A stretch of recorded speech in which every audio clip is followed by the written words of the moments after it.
கொடுப்பதில் வல்லமை பெற்றவன் அப்பன் பழனியப்பன்.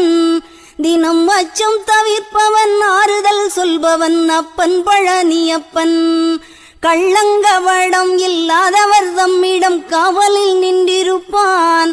அங்கு கால்நடையாய் வரும் மானிட ஜாதியை கண்டு கழித்திருப்பான்.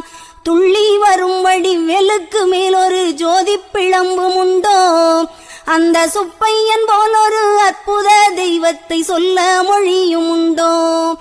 வெள்ளி முகம் 12 கண்டவின் வேறொரு சொர்க்கம் உண்டோ.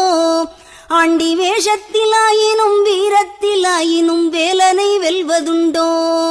சித்தர் வணங்கிய சேவற்கொடியோனை சேர்ந்து பணிந்திடுவோம். அந்த சிக்கலிலாயினும் செந்திலாயினும் சென்று பணிந்திடுவோம்.